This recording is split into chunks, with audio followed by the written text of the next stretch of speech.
Hello प्यारे बच्चों, कैसे हो तुम सब? होपफुली तुम सभी स्वस्थ और मस्त होंगे और इंतजार कर रहे होंगे हमारी आज की कहानी का। तो बिना देर करे शुरू करते हैं आज की कहानी। हम अगर आप हमारे यूट्यूब चैनल पे जाएंगे तो रामायण के बहुत सारे एपिसोड की स्टोरी मैंने आपके साथ शेयर करी है। तो रामायण का ही एक वृत्तांत, एक किस्सा मैं आपको सुनाती हूँ और वो है ताड़का। ताड़का एक राक्षसी थी, उसके अंत का।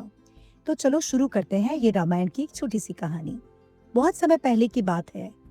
आर्यावर्त की पवित्र भूमि पर ऋषि मुनि तप, यज्ञ और साधना में लीन रहते थे। उन्हीं में से एक महान ऋषि थे महर्षि विश्वामित्र। वे वर्षों से कठोर तपस्या कर रहे थे और एक विशाल यज्ञ का आयोजन करने वाले थे जिससे संसार का कल्याण हो सके।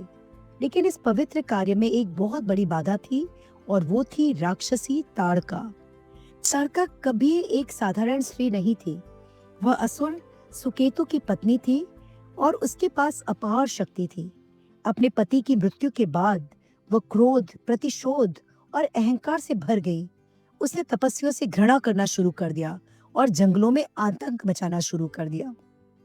वह जिस भी यज्ञ को देखती उसे नष्ट कर देती, ऋषियों पर पत्थर, रक्त और मांस फेंकती।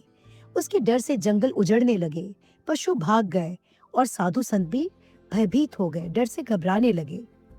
और फिर एक दिन विश्वामित्र ने जब यज्ञ करने की ठानी तो उनके सामने भी यही एक प्रॉब्लम थी। अपने यज्ञ की रक्षा के लिए महर्षि विश्वामित्र अयोध्या पहुंचे। वहां उन्होंने राजा दशरथ से सहायता मांगी। राजा दशरथ ने बड़े सम्मान से उनका स्वागत किया। विश्वामित्र बोले, राजन, मुझे अपने पुत्र राम और लक्ष्मण चाहिए। मुझे आपके पुत्र राम और लक्ष्मण चाहिए। वे मेरे यज्ञ की रक्षा करेंगे और ताड़का का अंत करेंगे। ये सुनकर राजा दशरथ चिंतित हो गए। राम तो अभी छोटे बालक हैं, लेकिन विश्वामित्र के तपोबल और वचनों का सम्मान करते हुए उन्होंने राम और लक्ष्मण को उनके साथ भेज दिया। जब राम लक्ष्मण निकले तो वन मार्ग में विश्वामित्र ने राम और लक्ष्मण को दिव्य अस्त्र और शस्त्रों की शिक्षा दी ताकि उन्हें वो इस्तेमाल कर पाए ताड़का वध करने में। उन्होंने बताया कि धर्म की रक्षा के लिए कभी-कभी कठोर निर्णय भी लेने पड़ते हैं। कुछ ही समय में वे उस भयानक जंगल में पहुंचे जहां ताड़का रहती थी। वहां न पक्षियों की आवाज थी, न हरियाली थी, सब कुछ उजड़ा हुआ था। जैसे ही ताड़का को राम लक्ष्मण के आने का पता चला, वह क्रोध से गरज उठी। उसका स्वर आकाश तक गूंजने लगा।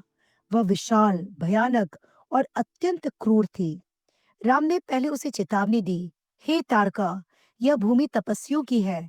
यहाँ हिंसा करना छोड़ दे, लोगों को मारना छोड़ दे। लेकिन ताड़का ने हंसते हुए कहा, मैं किसी से नहीं डरती, और उसने पत्थर बरसाने शुरू कर दिए। राम कुछ क्षण रुके। वे सोच में पड़ गए कि स्त्री का वध क्या धर्म संगत है, क्योंकि हमारे धर्म संगत में औरतों पर हाथ नहीं उठाया जाता। तो वे सोचने लगे कि ये तो स्त्री है, अब इस पर अगर मैं अपने हथियार उठाऊं तो क्या यह धर्म के लिए सही है? तब विश्वामित्र बोले, राम, यह साधारण स्त्री नहीं, अधर्म का प्रतीक है। जब कोई निर्दोषों पर अत्याचार करे तब धर्म की रक्षा ही सबसे बड़ा डिसीजन होना चाहिए। धर्म की रक्षा ही सर्वोपरि होती है। राम ने धनुष उठाया। उनका मन करुणा से भरा था, पर संकल्प अडिग था। एक सटीक बाण से ताड़का का अंत हो गया। ताड़का के अंत के साथ ही जंगल की शांति लौट आई। ऋषियों के यज्ञ सफल हुए।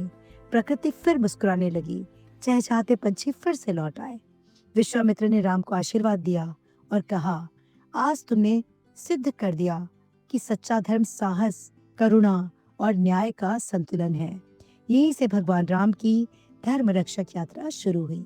आगे की कहानी अगर आपको सुननी हो तो रामायण के हमारे बाकी एपिसोड आप जरूर सुनिए, क्योंकि रामायण की कथा हमें बहुत सारे बड़े लाइफ लेसन सिखाती है और हमें हमारे जो माइथोलॉजिकल लिटरेचर हैं इसके बारे में ज़रूर पता होना चाहिए।